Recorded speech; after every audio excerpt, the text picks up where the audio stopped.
Okay, it has been a while, and when I created this channel, one of the things that I created it for was to be able to share my love of reading with my, at the time, high school students, especially during COVID, and encourage them to continue to read. I stand by the fact that one of the things that I think keeps most people from being readers is that they don't find what books they love to read. And it doesn't mean that you have to read what everyone else, in school, obviously you're required to read certain things, but you should read what makes you passionate and happy to read. So, like, one of the things that makes me happy and passionate to read is I'm going to show you two different kinds of things that make me happy and passionate to read. Anyway, I've gotten away from doing many videos about books. I've primarily been doing videos about records, which is something that also brings me a lot of joy, but I do want to get back to the books a little bit. And so I wanted to take a minute and talk to you about the books that I read in June. I've had a big reading slump. I haven't been reading as well as I'd like to this year, but June kind of turned that around for me a little bit, and part of that has to do with some of what I do during the summer. So let's dive in. Let's talk about some of these books. The first book that I want to talk about is this one right here. Mark Hoppus, Fahrenheit 182, a memoir. So this is a memoir for Mark Hoppus, who is the bass player and co-lead singer of Blink-182. He also is the lead singer and bass player for the band Plus 44 and for the band Simple Creatures, which Simple Creatures, if you haven't listened to them, they're phenomenal, and they also incorporate a lot of electronic music. I highly recommend all three of those bands. I love all three of them. I grew up listening to Blink-182. For me, as someone who is deeply involved in sort of the Christian rock scene, Blink-182 was a little bit on my DL list, like I didn't talk about it as much to everyone because, their music was more explicit than obviously the Christian music, and really the circles that I grew up in, we were really discouraged from listening to non-Christian music anyway. But I've always loved Blink-182 ever since the first time that I heard them. I did sort of miss out on that early stages, the Buddha, the Cheshire Cat phase. I picked up on Dude Ranch. That was really where I found their music. So this biography follows Mark's early life, his parents' divorce, going back and forth between his parents' homes, that kind of stuff. It goes through, his connection to music, his love for music, his connection to Blink-182, their history, everything that they went through as a band, the good, the bad, the breakups, all that, and then kind of goes into his cancer diagnosis and treatment, as well as the reconnection of Blink-182. It's a wonderful book. If you love Blink-182, you're going to learn a lot about him. You're going to learn a lot about the band. Pardon me. And I definitely think that for me, one of the things that I didn't realize is I think I sort of attributed a lot of the hijinks to Tom in Blink-182, just because he's a little bit more like physically goofy with himself. But reading this book really helped me to see how that was a shared endeavor. I love Blink. I love these guys, and I always will, and I'm glad to have this biography in my collection. I gave it 5 stars. The next one, this is a book I wanted to read for over a year. Hold tight. Okay, there was a frog in my throat. This is a book I wanted to read for over a year, and I got it for my birthday in May, and I finally was able to dive in and read it. I'm so glad I did again. I think there was a part of me that felt like I just wasn't connected enough to this particular subgenre of music, and so I felt like maybe a little bit of a poser, I didn't want to talk about it until I knew about it. So what I'm talking about, first of all, is this book. It's, let me get it over there. It's Rebel Girl. The subtitle here is My Life as a Feminist Punk by Kathleen Hanna. Okay. So Rebel Girl, first of all, if you don't know who Kathleen Hanna is, she was the lead singer of Bikini Kill, or is the lead singer of Bikini Kill, is the lead singer of Le Tigre, married one of the dudes from the Beastie Boys, and there's a documentary that kind of follows her called The Punk Singer. This woman has been through a lot. So first of all, let me just say that Bikini Kill, one of the most influential and important bands in the Riot Grrrl feminist punk movement. If you don't know much about Riot Grrrl, and this is where I felt like a little bit of a poser. I just didn't know much about it. I didn't grow up in that early 90s era of punk, like really, maybe even late 80s in some instances. For me, where I really started connecting to punk was the pop punk movement, with or skate punk movement with like Green Day putting out Dookie. But there's two books, Moxie by Jennifer Mathieu and Rebel Girls by Elizabeth Keenan, that really gave me a little bit of background, a little bit of history on the Riot Grrrl punk movement. And it was something that I definitely instantly felt like excited about, passionate about, wanted to support. And obviously it's not quite, it's different now than it was then. And it goes into some of that in this, how the movement sort of got co-opted by some of the people in the movement. But first of all, Kathleen Hanna has been through some stuff. I'm going to tell you, this book is a major trigger warning for people who have suffered SA.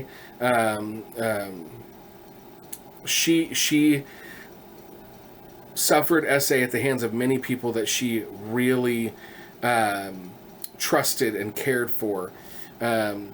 She suffered from an autoimmune disease. She it feels like anything bad that could happen, like it happened to her. There's some really interesting things that I learned about in this book. I did not know the depth of the connection between Kathleen Hanna and Kurt Cobain, and we hear a little bit of that here in this book. Their friendship and sort of the tension between her and Courtney Love, just because Courtney is who Courtney is. But it's a really good book. I felt like as I read it, like I was sort of awakened to how many things women face on a regular basis, and I'm ashamed of myself and other men who have done these things, and some of them just sort of like not intending to cause harm, not even really thinking about how it might come across to someone else. So I feel like this book made me a better ally for women, someone that can help. I don't even know how to say it, but it makes me want to be a better person for the women in my life, because it makes me aware of the things that they face. It makes me want to dive deeper into the Riot Grrrl punk movement, into the feminist punk rock movement. There's a lot of great bands in here that I know very little about, and I want to know more about. So that's great as well. And I highly recommend this. This is another 5-star read, but go into it, prepared, because it's gonna upset you. So another area of books that I really am passionate about reading. So obviously music biographies is one. I didn't ever think I would really be a sci-fi guy. I'm not really like a sci-fi guy in the normal sense, I suppose, but like I am a Star Wars guy. And in fact, maybe a little known fact at this point, but at one point there was a podcast that was going called Starlight Beacon, a Star Wars High Republic podcast. It was hosted by me and Gary Mastriano, who is the saxophone player for the Backyard Superheroes. He is a podcast host extraordinaire for Monster Rally podcast, and has been a co-host for several other podcasts at different points, and a guest on my podcast several times. We met and became friends through ska and Star Wars. And so it made sense for us to start this Star Wars High Republic podcast. Now, Star Wars High Republic was like a plan that Star Wars came out with to explore a specific time period of the Star Wars universe, in which there was multiple phases. So there was like phase 1, phase 2, phase 3. Each phase had multiple waves, literally 3 waves per phase. And those waves each had at least one adult novel, one young adult novel, one middle grade novel, an ongoing adult or older comic book series, an ongoing children's comic book series, and then it might also have like an audio drama, a manga. There was a lot of other things that it did. And I really enjoyed the series. However, it became a lot to keep up with. They were publishing them so quickly. Unless all you were doing was reading Star Wars, or you were a really fast reader, or you were not a busy person, it felt like you just couldn't keep up. And myself and Gary both got a little bit burnt out, along with other really difficult issues that were going on at the time. It was COVID times. So we sort of fell off. Now, Gary has kept up much better than I have, but here I am. I'm in phase 2. and pretty early on, but I read Convergence over this last month by Zoraida Cordova. Now, this is a fantastic book. I really, really liked it. If one of the things you love about Star Wars is the politics of Star Wars, and I feel like Star Wars is one of those series where everybody loves it for a different reason, right? So there's some people that love seeing like the fighter pilots, sort of the sci-fi version of Top Gun, through X-wings and TIE fighters and stuff like that. There's some people that love the pirates, that or love the scoundrels, love the people who are smuggling, the smugglers and gangs and stuff. Some people who love the bounty hunters, the whole Mandalorian lore. Some people who love the Jedi. I've always been a Jedi person, but I've really enjoyed, I've had a few books, like Bloodlines is another one by Claudia Gray, that have explored the politics, and I think that this does a great job of it. You've got two planets that are right next to each other that are in an ongoing war that's been going on for generations. Like, these people have lived their whole lives in war with one another, and that war is destroying their financial stability. It's destroying their ability to stay healthy and provide for themselves. And there's sort of this plot that's going on in the background to keep them destabilized and try and destroy one or the other. And the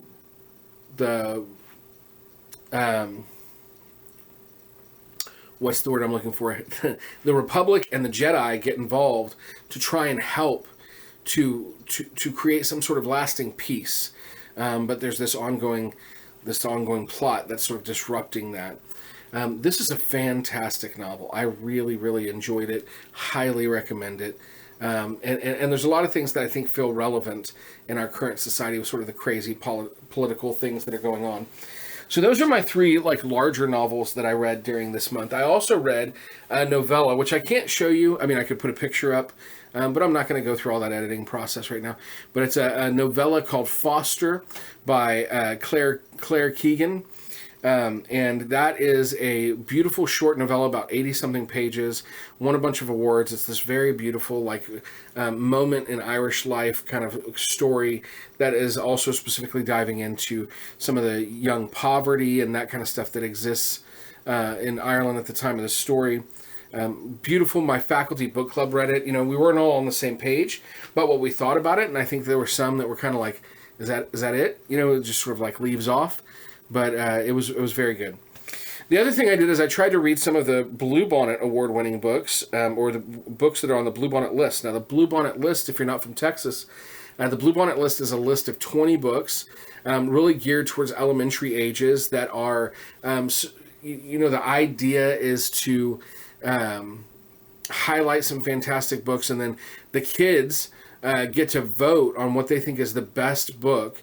You have to read at least 5 books, and you get to vote on what you think is the best book, and the book that receives the most votes becomes the Bluebonnet Award winner. So it's usually about half picture books and about half early chapter books up to middle grade books. And so I read some of those. So I read The Girl Who Figured It Out, the inspiring true story of wheelchair athlete Minda Dentler becoming an Ironman world champion. And I'm just pulling these up on Goodreads so you can see it. But that's this book. Really a fantastic book about somebody who overcomes a lot of challenges to do something that seems impossible. Highly recommend it. Gave that one 5 stars. I read Harold and the Purple Crayon, not a Bluebonnet winner or on the Bluebonnet list, but we were showing the movie at the public library I work at during the summer, and I'd never read it, so I read it real quick. It was cute. Not my favorite. I think I gave it 4 stars. It was good, but it wasn't amazing, but it also wasn't meh. It was good. Here's another Bluebonnet list book. This is Pedro's Yo-Yo, How a Filipino Immigrant Came to America and Changed the World of Toys. Really enjoyed this book. Sorry if it's a little blurry, but yep, that one.